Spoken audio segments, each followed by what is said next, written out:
Marcos capítulo 3, nós vamos ler a partir do verso 22, mas a mensagem compreende o texto anterior e posterior. Mas por hora leremos do verso 22 até o 30.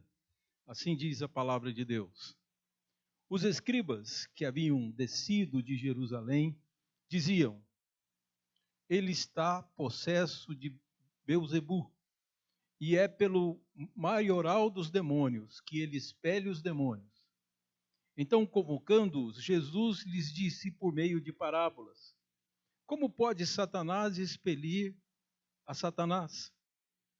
Se um reino estiver dividido entre si mesmo, tal reino não pode subsistir. Se uma casa estiver dividida contra si mesma, tal casa não poderá resistir. Se, pois, Satanás se levantou contra si mesmo e está dividido, não pode subsistir, mas perece. Ninguém pode entrar na casa do valente para roubar-lhes os bens, sem primeiro amarrá-lo, e só então lhe saqueará a casa. Em verdade vos digo que tudo será perdoado aos filhos dos homens, os pecados e as blasfêmias que proferirem. Mas aquele que blasfemar contra o Espírito Santo não tem perdão para sempre, visto que é réu de pecado eterno. Isto porque diziam: está possesso de espírito imundo. Vamos orar a Deus? Pai, ilumina-nos mente e coração, que pensemos aquilo que te agrada e sejamos movidos, Senhor Deus, das nossas posições. Se elas, porventura, forem, Senhor, contra a tua palavra, muda, Senhor Deus, demole em nós aquilo que construímos, como muitas vezes estamos tentando nos defender de ti, da tua palavra. Faz-nos doce a tua voz, Senhor Deus, e que sejamos, Senhor Deus, defensores, Senhor Deus, do fraco, do oprimido, defensor daquele que ignora a bênção dada pelo Senhor, a bênção de Cristo Jesus morrendo na cruz do Calvário. Nos faça, Senhor Deus, muito mais submissos e muito mais desejosos de cumprir a tua palavra em nossas vidas. É nossa oração em nome do Senhor Jesus. Amém. Amados, o que os irmãos pensam se um dia alguém divulgasse em público a existência de um livro misterioso e o que desvendar desse mistério, qualquer homem que conseguisse ler o que está escrito nele, o segredo, esse homem adquiriria um conhecimento do mundo, das pessoas e de tudo que existe, como jamais qualquer homem pôde ter. E mais do que conhecimento, esse é um conhecimento que pudesse gerar esse homem uma força tal que nenhuma enfermidade, nem a própria morte poderia derrubá-lo. Ele se tornaria eterno, imortal. Se isso fosse divulgado dessa existência, não só nós teríamos uma avalanche de falsificações, pessoas tentando vender esse livro com o segredo da eternidade, como também teríamos, de alguma forma, pessoas dedicando toda a sua vida para tentar encontrá-lo, capazes até de perder a própria vida para que a sua família tivesse a segurança de uma vida que nunca acaba, de uma vida indestrutível. Sabem, irmãos, isso pode parecer muito fantasioso, mas a filosofia que mais influenciou o nosso mundo, essa filosofia, era a filosofia grega. E de uma certa forma era isso que eles acreditavam, que havia uma mensagem do andar superior, daqueles que tinham o poder sobre todas as coisas na terra, dos trovões e tudo mais, e que esse conhecimento poderia, se o homem alcançasse, um conhecimento dos deuses, da perspectiva dos deuses, esse homem teria encontrado a razão da própria vida. Ele teria encontrado o segredo da existência E aí teria poder, até mesmo sobre todas as coisas, por ter esse conhecimento. É interessante como a mitologia grega, a filosofia grega, de alguma forma expressa algo que está também em Gênesis, que diz que Deus, quando criou o homem, fez uma árvore da vida. Não o conhecimento, não uma mera leitura, ou de um livro, mas seria o homem que comesse do fruto da vida, não morreria eternamente. Portanto, quando o homem se corrompeu e foi reprovado pela sua ambição, pelo seu desejo de se tornar igual a Deus, reprovado, ele foi expulso do Éden exatamente por causa da árvore da vida. Se os irmãos lerem lá, diz, Deus conversa consigo mesmo. As três pessoas da Trindade, o próprio Espírito Santo estava presente nessa reunião, porque aqui Jesus menciona o Espírito Santo. Então há uma coisa curiosa, os três concordam, o homem se tornou conhecedor do bem e do mal. Ele só conhecia o bem. Agora ele não pode ficar aqui, porque senão ele vai comer da árvore da vida. Então o homem foi expulso do jardim e anjos foram colocados para impedir que Adão voltasse. E nós perdemos o acesso para esse caminho. Os gregos chamavam isso de logos, que pode ser traduzido por razão, palavra, e no Novo Testamento está traduzido por verbo. O grego acreditava que houve uma palavra, que por essa palavra, o Deus principal teria criado tudo. Então João começa o seu evangelho, o apóstolo João diz, no princípio era o verbo, o logos. Então ele está admitindo que existe um conhecimento que pode gerar vida eterna em quem tiver. Poder extraordinário para quem tiver. E aí João diz, no princípio estava o logos, e o logos estava junto com Deus, e o logos era o próprio Deus. Ele estava no princípio com Deus, e todas as coisas foram criadas por ele, e sem ele nada do que foi feito se fez. Eu imagino que os filósofos, os professores, os acadêmicos, bateram palma para João quando leram isso. Os universitários entraram em festa, porque era isso que eles aprendiam. Que uma razão, um conhecimento, seria capaz de resgatar tudo que a humanidade sempre precisou. E daí, resgatar a própria vida e o conhecimento perdido. Uma coisa que só os deuses, na filosofia grega, possuíam. E agora ele diz, esse verbo, tudo foi feito por ele, e sem ele nada do que foi feito se fez. Nele estava a vida, e a vida era a luz dos homens.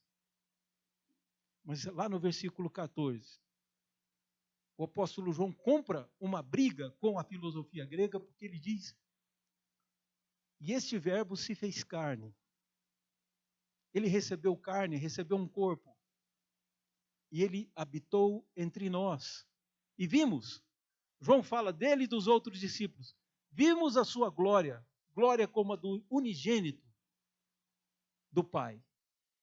Expressando essa verdade, João comprou uma briga com os judeus que acreditavam em Gênesis e na árvore da vida, mas dizer que havia um filho gerado por Deus, porque é isso que unigênito quer dizer.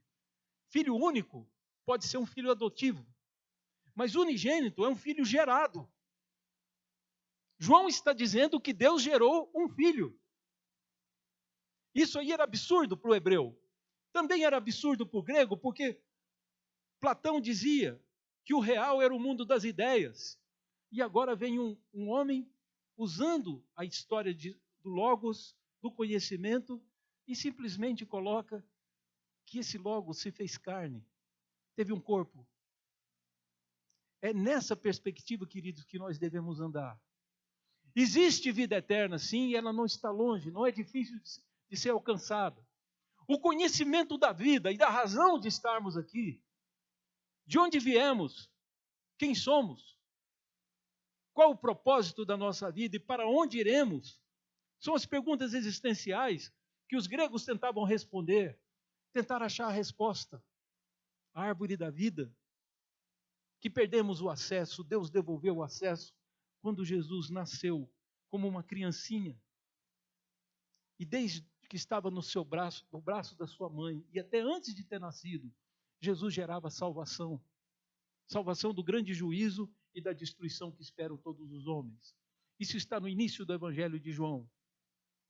Mas o próprio João, aí, em vez de usar a filosofia como introdução, tudo, ele vai direto ao ponto. Eu gostaria que os irmãos abrissem no capítulo 17 do Evangelho de João, porque aqui ele vai falar de forma direta. Na verdade, ele está transcrevendo uma oração que Jesus fez. Jesus estava intercedendo por nós no capítulo 17. É classicamente chamado esse texto de oração sacerdotal, porque Jesus intercedia pelos seus discípulos e por nós também. Porque Jesus diz aqui: não rogo somente por estes, mas por todos aqueles que vierem a crer por intermédio deles. Deus converteu enquanto lia o Evangelho de Mateus, que foi um dos homens que andou com Jesus e escreveu sobre sua experiência com Jesus, o Jesus que ele conhecia, e assim ele tornou possível que eu o conhecesse. Então, aqui nesse capítulo, Jesus fala de mim, porque ele diz, e fala de você também, que ele diz: não rogo somente por estes, veja o verso 20, não rogo somente por estes, ou seja, pelos discípulos, mas também por aqueles que vierem a crer em mim por intermédio da sua palavra, ou seja, da palavra deles. Mas o que eu quero que leiamos todos juntos está no verso 3, onde João vai falar de forma mais clara sobre o verbo, sobre o conhecimento que vem dos céus. Os irmãos já viram, Jesus disse: eu sou o caminho, a verdade e a vida. Ninguém vem ao Pai senão por mim. Então é evidente que João, e é no próprio Evangelho de João, capítulo 14, verso 6, que Jesus diz isso. Agora eu quero que todos leiamos o verso 3. Vamos ler juntos? E a vida é esta, que te conheçam a ti, o único Deus verdadeiro, e a Jesus Cristo, a quem enviaste. Então, conhecer a Deus é possível, desde que você conheça Jesus. Aliás, Filipe pediu isso a ele, falou: Senhor, mostra-nos o Pai então, se Ele está entre nós, mostra-nos. Isso já é suficiente para mim. Eu não peço mais nada, mostra só quem é o Pai. E Jesus olha desapontado para Filipe e diz: Filipe, há tanto tempo eu estou com vocês e você não me conheceu ainda. Quem vê a mim, vê o Pai.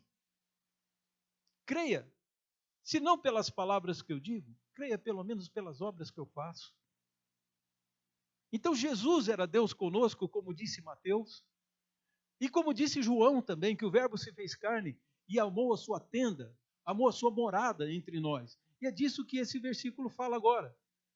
Então nós percebemos que Deus não fica escondido, mas o conhecimento de Jesus pode gerar no homem o conhecimento de Deus. E conhecendo a Deus, esse homem tem a vida eterna. Não foi isso que João disse? Não são obras, não é o homem milionário vender os seus bens para comprar uma salvação e dar isso de oferta. A Bíblia não diz nada sobre isso. O que ela nos diz é algo que é acessível a qualquer pessoa. Ela diz que quem conhecer a Deus como o único Deus, os deuses gregos são fantasias do coração humano. Mas o Deus de Israel, ele se revela a Moisés.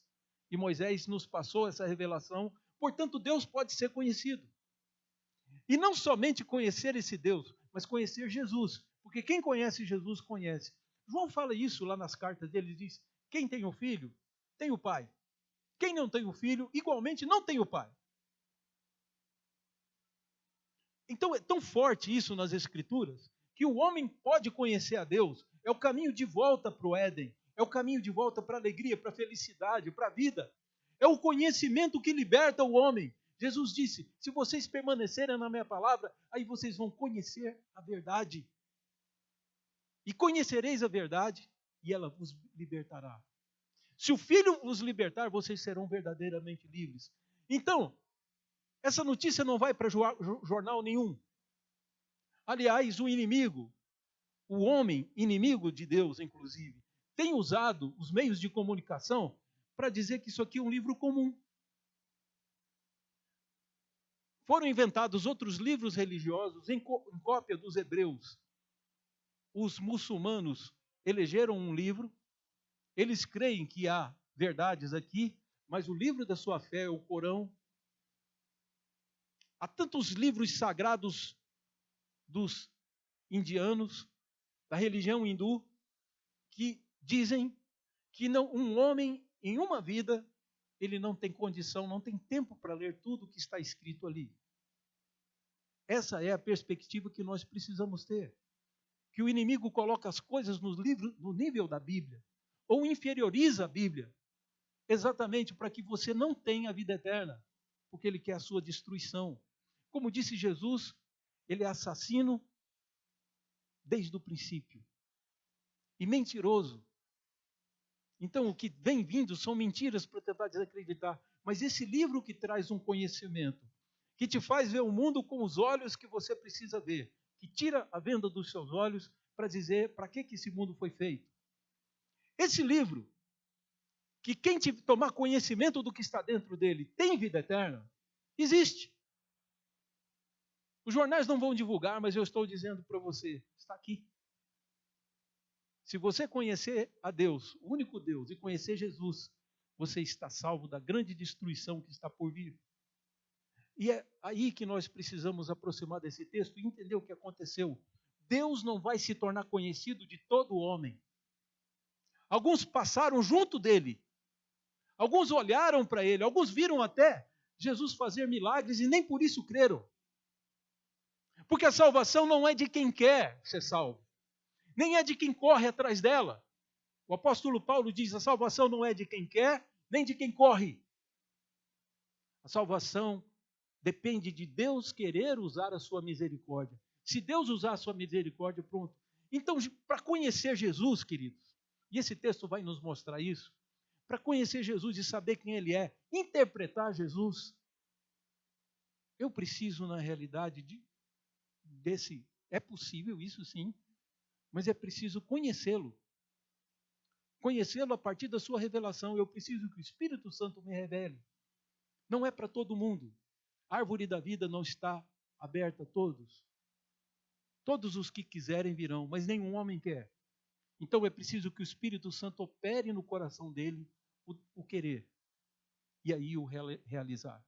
Então, eu convido os irmãos que leamos o texto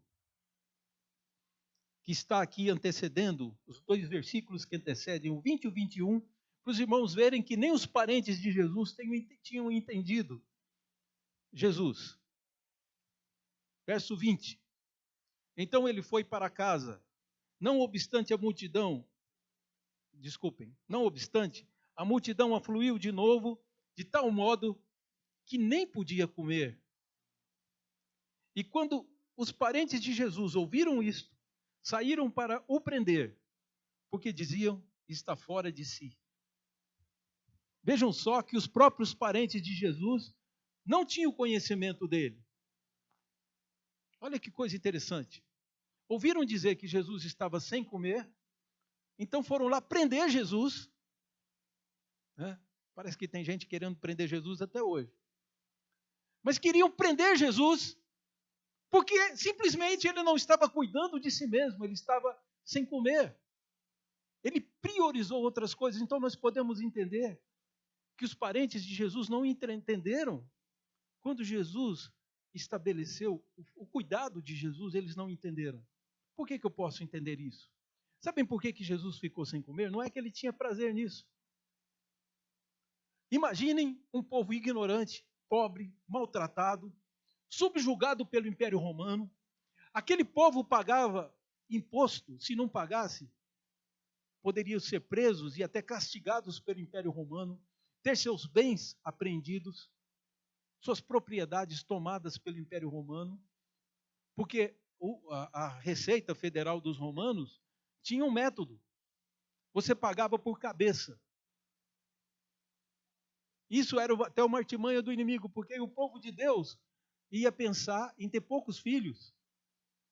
Porque um homem pagava por quantas pessoas tinham em casa, era assim que o imposto era cobrado. Então, se o homem tivesse 8 filhos, ele pagaria 8 vezes mais. Isso é uma tentativa de fazer com que diminua. Porque, filhos queridos, segundo o Salmo 128, nós estamos quase entrando no mês da família, filho é o nosso poder. Feliz o homem que deles enche a sua aljava, não é isso? Está escrito. E um cristão, excelente cristão, e a maior autoridade no Antigo Testamento, tive o prazer de ter um módulo com ele, o reverendo Gerhard van Groningen, defendia a tese de que ter filhos também é missão. Que os cristãos deviam ter muitos filhos. Até porque os holandeses tinham. O próprio Van Groningen tinha, se não me engano, 9 filhos, 35 netos e sei lá quantos bisnetos. Mas quando ele falava isso, nós ríamos, porque a cultura brasileira não diz isso. A cultura brasileira, e nós evangélicos assumimos isso, é de alguma forma contra o casamento e contra muitos filhos. Porém, na época o reverendo Van Groningen dizia que é assim que o muçulmano faz missões. Pouco tempo depois, eu vi um especialista expondo na minha igreja, dizendo o seguinte, em 2020, naquela época ele dizia, isso era 2010, por aí, ele disse, preparem-se porque em 2020 o prefeito de Paris será um muçulmano. E na época isso parecia um absurdo. Mas os muçulmanos procriaram bastante na França, a tal ponto que eles são maioria. E a cidade mais importante da grande Londres é governada por um muçulmano declarado e que defende realmente a proliferação do islamismo. Então, o reverendo Van Groningen não estava longe da verdade. Quando ele disse, nós ocidentais, o diabo sussurra no nosso ouvido, você tem que aproveitar a vida, você tem que ficar rico, e não dá para fazer isso com 8 filhos. Então dê um futuro bom para o seu filho, tenha um ou não tenha nenhum. Eu conheci cristãos que casaram e decidiram não ter filhos. Hoje eu acho que eles estão, já têm mais ou menos a minha idade, acho que eles estão arrependidos de não ter feito, não ter procriado. Mas a nossa sociedade ocidental pensa assim, casamento prejudica e filhos muito mais. Então filhos são problemas. Perdemos a perspectiva. Aqui os parentes de Jesus não entenderam que aquelas pessoas estavam famintas de conhecer o Evangelho. Haviam pessoas enfermas e não havia médico para eles. A gente reclama do SUS, nem SUS ele tinha. Eles não tinham fila para ir, não tinham. O máximo que podiam fazer era ir para o curandeiro. Mas voltar curado com um demônio dentro não é vantagem. Né? Esse é o grande problema da macumba. Cura uma unha encravada e leva suicídio, leva prostituição para dentro de um lar. Então, essas soluções, elas não solucionam. Elas trazem coisas piores, escravizam. E Jesus, vendo isso, expulsava demônios. Jesus curava enfermos. Fazia coisas que na nossa medicina hoje ainda a gente não pode fazer. Mas como ele é o conhecimento, ele sabe tudo. Ele curava cegos de nascença. Levantava mortos. Ele levantou o morto que já estava morto há 4 dias. E com pouco tempo de sepultamento, a pessoa já está deteriorando. Esse homem já fedia. E Jesus trouxe ele à vida de volta. Jesus é extraordinário, queridos. Conhecê-lo é perigoso para o mundo. É perigoso para a causa marxista. É perigoso para a causa feminista. É perigoso para a causa machista. Para qualquer das causas que querem governar o mundo hoje. Conhecer Jesus é perigoso. Por isso eles tentam encobrir tudo com mentiras para tentar afastar você desse conhecimento. E os parentes de Jesus não conseguiram entendê-lo. Queriam prendê-lo porque achavam que ele estava fora de si. Eles não entenderam que era urgente cuidar daquelas pessoas. Jesus morreu na cruz por você. Você era, na realidade, o cuidado de Jesus. Ele não veio da terra para cuidar de si mesmo, mas essa lei nós não entendemos. A gente ensina para os nossos filhos, ama teu próximo como a ti mesmo. Que a gente aprende na igreja. Aí o nosso filho começa a deixar de comer para dar comida para o mendigo. A gente diz, meu filho, mas não exagera não. Ama teu próximo como a ti mesmo, mas não precisa levar isso tão a sério, porque seu pai mesmo aqui leva na brincadeira. Então nós ensinamos para as pessoas diferente, porque nós estamos ensinando a autopreservação e Jesus ensinava a abnegação. Deixa tudo para ajudar os outros. Os parentes de Jesus achavam que ele estava louco, porque nenhum homem, em sã consciência, deixa de cuidar de si mesmo. Mas é porque eles não conheciam Jesus, a profundidade daquele amor, a consciência da missão. Então, quer conhecer Jesus? Você precisa também saber disso. E melhor do que conhecer Jesus é imitá-lo. Prosseguindo, porque o nosso texto é um pouco longo. Então, em seguida, Jesus não é compreendido pelos religiosos. Sabe quem era o escriba? Eles ganharam esse nome porque eram as pessoas responsáveis, inicialmente, pelas cópias e revisão da Escritura. Bíblia, naquele tempo, esse livro que salva vidas, que revela Deus, não era uma coisa acessível, não havia imprensa. Numa prensa, num dia você pode fazer aí, sei lá, 5.000 Bíblias. Mas naquele tempo era tudo feito à mão. Era copiado e não tinha papel. Era feito em pergaminhos, que era feito de couro de animal, ou era em papiro, que era tirado de um vegetal que tinha esse nome, era desdobrado o caule do papiro, e eles trabalhavam, tinham que bater aquilo, passar uma substância para ficar branco. O papiro era caro, e o pergaminho era muito mais caro ainda, porque tudo isso precisava de tratamento, e não era material barato. Você imagina escrever à mão toda a Escritura, a Bíblia inteira. Mas esse livro é tão precioso que os hebreus reproduziram até que chegasse às nossas mãos. Glória a Deus por esses copistas que gastaram dias e noites copiando. E com tanto zelo, queridos, que eles não admitiam que tivessem 3 erros no mesmo pergaminho. Então o homem estava escrevendo e era imenso. Às vezes um livro inteiro cabia num pergaminho. Então eles iam escrevendo em colunas. O hebraico se escrevia ao contrário, né? Então ele escrevia assim. E à medida que eles iam escrevendo, se aparecesse um erro, ele punha um sinalzinho, uma nota de rodapé, e lá embaixo ele punha a palavra certa. E eles contavam palavra por palavra, porque o pergaminho tinha que ser idêntico ao outro. O número de palavras, se tivesse diferente, era sinal. Contavam palavra por palavra de um pergaminho inteiro, de um livro inteiro. Porque precisavam disso para verificar se não houve acréscimo. E esses homens faziam esse trabalho. Esses eram os escribas. E daí o escriba se tornou um doutor da lei. Porque de tanto escrever e passar a vida escrevendo, e lendo, e estudando, eles eram chamados também de doutores da lei. Pois os escribas que entendiam tanto de Escritura também não compreenderam Jesus. Se tivessem se atentado mais às Escrituras, eles teriam entendido. Mas eles precisavam do Espírito Santo para entendê-lo. É por isso que Jesus disse para uma autoridade do Sinédrio, chamado Nicodemos, dizendo a ele: se você não nascer de novo, não nascer do Espírito, você nunca vai ter o reino dos céus. É preciso que o Espírito Santo nos renove, nos restaure para que eu creia. Então é disso que Jesus está falando. Mas os escribas religiosos tinham as Escrituras, mas não se submetiam a ela.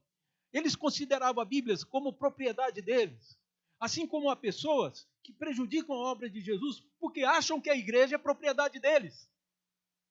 Acham que o evangelho é propriedade deles. Acham que os filhos são nossa propriedade. E assim fazemos um péssimo governo sobre essas vidas, porque não entendemos que tudo pertence a Deus, nossos filhos, a igreja e as Escrituras. Eu tenho que interpretar a Bíblia como ele interpreta. E aí os escribas aproveitaram que a família de Jesus estava falando que ele perdeu o senso, que ele estava fora de si, e disseram: está vendo? É pelo poder de Belzebu que ele expulsa os demônios. Para o irmão ter ideia da profundidade, eu não vou poder descrever tudo que Jesus disse, mas Jesus foi, pela lógica, usou parábola, foi muito paciente, deu uma aula para eles. Não tem lógica pensar que Satanás expulsa Satanás. Como é que alguém pode expulsar a si mesmo? E depois Jesus ainda pergunta, se um lar está dividido, ele não subsiste. Se um reino está dividido, ele não subsiste. Quem está dividido são os homens. Satanás conseguiu nos vencer colocando a gente divididos. É assim que ele vence uma igreja, quando ele divide a igreja. Se não nos considerarmos como parte do mesmo corpo, o que vai acontecer é exatamente isso. Divididos, cairemos. Mas aqui o que Jesus está dizendo, além de ensinar todas essas coisas, uma coisa que ele diz, não é só essa lógica, mas fica evidente que os fariseus não podiam explicar aquele poder de Jesus. Como é que esse homem consegue, só mandando o demônio embora, ele vai, e nós não conseguimos? Tinha que haver uma explicação para isso. Esse nazareno, esse galileu, expulsa demônios e nós não conseguimos. Então os religiosos, doutores da lei, inventaram uma teoria. Que aquele poder dele vinha de Belzebu. Para você ter ideia, Belzebu era um termo cananita, termo hebreu para Satanás. Mas isso vem da mitologia de Canaã, dos cananitas, dos filhos de Cã. Povo maldito que abandonou o Senhor. Então eles tinham várias crenças. Uma delas é que haviam demônios que andavam por baixo da terra. E como as pessoas faziam buracos, era assim que a higiene era feita, e as pessoas defecavam nesses buracos e depois tampavam. A crença cananita é que esse demônio comia, se alimentava das fezes dos seres humanos, se movendo por baixo da terra. É de Belzebu, ou Baal-zebu, que Jesus está sendo chamado. Você tem ideia da profundidade da ofensa? E Jesus, com toda cordialidade, ainda vai ensinar esses homens que não tem lógica o pensamento deles. Ainda faz uma advertência que para nós é importante. Qualquer pecado e blasfêmia que vocês disserem, será perdoado. Mas se vocês blasfemarem contra o Espírito Santo, vocês nunca terão perdão, porque esse é um pecado eterno. Olha que coisa interessante. E nessa versão, lá em Mateus, Jesus disse, eu expulso os demônios pelo poder do Espírito Santo. O reino de Deus já é chegado a vocês, porque eu não posso tomar os bens do dono da casa sem amarrá-lo primeiro. E curioso, queridos, que o verbo grego usado aqui para amarrar, aqui, sem primeiro amarrar o dono da casa, é o mesmo verbo usado lá em Apocalipse, dizendo que Satanás foi preso por 1000 anos, acorrentado. É o mesmo termo. Então, os amilenistas creem que o que está dizendo, e eu sou um deles, que creio que Jesus está dizendo que o reino de Deus já está aqui. Já somos vitoriosos em Jesus. Que é por isso que o inimigo não pode nos derrotar. Desde que Cristo veio, está inaugurado. E o reino futuro está convivendo com o reino presente. E caminham para o grande clímax. Cresce o mal e a mentira, mas ao mesmo tempo cresce a verdade e se espalha o evangelho de Jesus. E ele será vitorioso no final. Mas, prosseguindo, vamos ver no verso 31, que nem os discípulos de Jesus entenderam ele com tanta propriedade. Verso 31 ao 35 diz a palavra de Deus assim: Nisto chegaram sua mãe e seus irmãos, e tendo ficado do lado de fora, aqui se refere aos 4 irmãos de Jesus e as irmãs, que a Bíblia não diz o nome nem quantas são. Mas diz aqui que são a mãe e os irmãos de Jesus, tendo ficado de fora, mandaram chamá-lo. Muita gente estava sentada ao redor dele e lhe disseram, olha, tua mãe e teus irmãos estão lá fora à tua procura. Então ele lhes respondeu, dizendo, quem é minha mãe? E meus irmãos? E correndo o olhar pelos que estavam assentados ao redor, disse, eis a minha mãe e meus irmãos. Portanto, qualquer que fizer a vontade de Deus, esse é meu irmão, irmã e mãe. Os próprios discípulos não entenderam a prioridade de Jesus. Qualquer homem que ascenda ao poder pode pensar ali que vai carregar a família junto. Mas Jesus veio para servir. Ele poupou inclusive seus irmãos e sua mãe de participarem da crucificação. Ele morreu e os discípulos também. Ele morreu sozinho. Quando foram prender Jesus, ele disse: a quem vocês estão buscando? Eles disseram a Jesus o Nazareno. Ele disse: estou aqui, podem me levar. Por que vocês precisam levar esses outros? E eles ficaram olhando. Alguém que se entrega, né? Viemos preparados para correr atrás dele.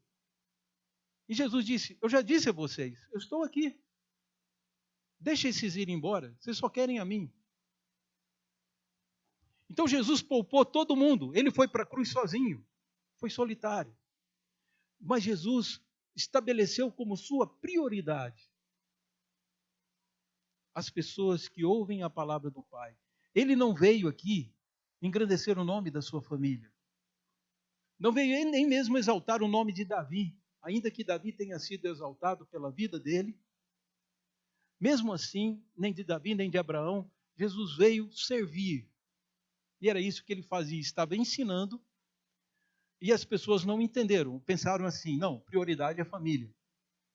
Como a mãe dele está aqui fora, nós vamos entender que ele interrompa, né?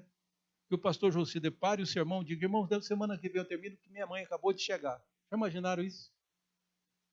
Mas é porque a igreja cristã imita Jesus. Família é sim prioridade sobre a igreja, porém, Deus é prioridade sobre a família.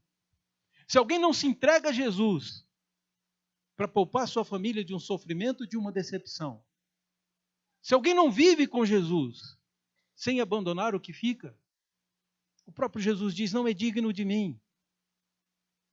Como que eu posso entender que eu amo a Deus sobre todas as coisas se eu não coloco Deus acima da minha própria família?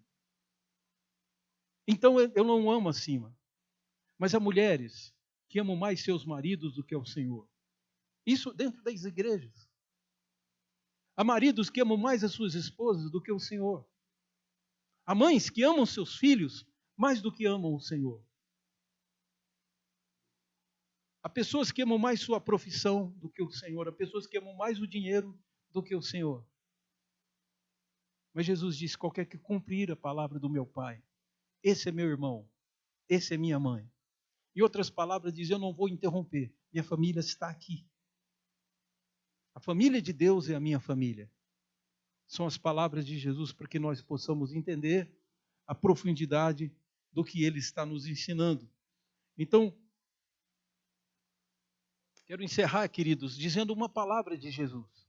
Que nós estamos aqui tomando conhecimento, e esse conhecimento pode nos dar vida, vida eterna, pode transformar a vida, vai reconciliar casais, porque na hora que eu estava dirigindo o louvor aqui, eu acabei não dizendo aos irmãos, mas é aquele cantor que se tornou cristão, quando a esposa foi lá encontrá-lo, ele não queria perdê-la e ela estava decidida a ir embora, porque ele era muito difícil, ele estava sempre viciado, sempre drogado, sempre com problemas, trazendo problemas, e agora foi esfaqueado. Só que dessa vez ele não procurou para recriminar.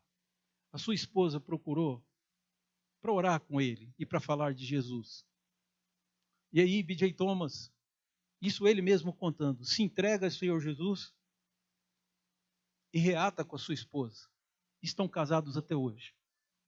Ele deve estar chegando talvez aos seus 80 anos hoje, porque ele é contemporâneo, e muitos diziam que ele na época superou até o Elvis. O Elvis ficou para a história e ele caiu no esquecimento, porque ele estava vivo e gravando músicas de Deus, as rádios não tocavam as novas músicas dele. Mas o que ele nos conta é que ele se reconciliou com a sua esposa, orou com ela, e estão juntos até hoje, com os filhos, e ele passou a ser um bom pai de família e a dar um bom exemplo para os seus fãs. Então, o que nós podemos aprender disso? Será que Jesus confirma isso que eu estou dizendo? Jesus diz assim: aquele que tem os meus mandamentos, quero lembrar que é um sinônimo da Bíblia, mandamentos do Senhor estão aqui. Aqueles que têm os meus mandamentos e o guardam, esse é o que me ama. E aquele que me ama será amado pelo meu Pai. E eu também o amarei. E vou me mostrar a ele. Então as pessoas não sabem onde está o grande segredo, o logos da vida. E João já nos disse. Muitas outras coisas fez Jesus mas algumas eu escrevi. E essas que eu escrevi foi para que você, lendo, creia e crendo, tenha vida eterna. Existe um livro cujo conteúdo, se as pessoas conhecerem, os casamentos que estão desabando vão se reatar, os filhos que estão viciados voltam aos seus pais e se convertem a eles, e voltam à vida, se tornam cidadãos de bem. Existe um livro que, se as pessoas conhecerem o que está dentro do seu conteúdo, conhecerem a sua mensagem central, as pessoas ganham vida eterna. Nem a morte poderá vencê-los.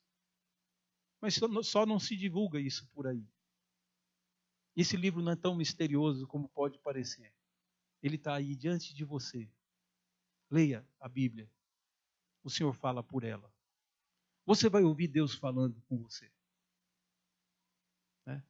E aí, para encerrar, os irmãos talvez já tenham ouvido, mas não custa repetir. Diz que uma mocinha ouviu falar que havia um professor que era ateu, que estava na faculdade, e esse professor ateu humilhava todos que eram evangélicos.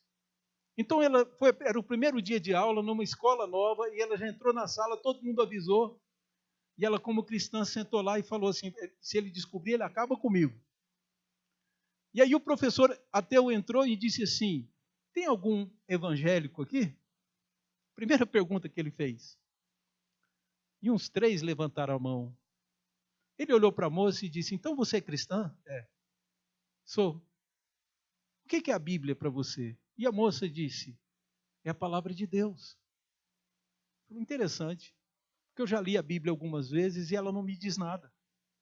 E aí a classe inteira riu dela. Ela criou coragem e disse para ele: sabe, professor, a Bíblia é uma carta de amor de Deus para o seu povo. Se o senhor não entendeu nada, porque o senhor estava lendo correspondência, leia. É isso que diz. Há pessoas que podem ter doutorado e tudo mais e não vão entender as Escrituras, porque ela não foi escrita para eles. Mas Jesus disse: qualquer um que faça a vontade do meu Pai, esse é meu irmão, essa é minha irmã. Os discípulos de Jesus queriam interromper a obra dele, os parentes de Jesus queriam prendê-lo para que ele comesse, e os escribas diziam que o poder dele era do demônio. Não entenderam o poder, a prioridade e nem mesmo o cuidado de Jesus. Mas você pode entender que Jesus está vivo e te chama a se juntar a ele, para fazermos um grande movimento para que o mundo saiba. Como diz o Salmo 96, vamos proclamar dia após dia a salvação do Senhor. Que Deus nos abençoe. Vamos orar a Deus.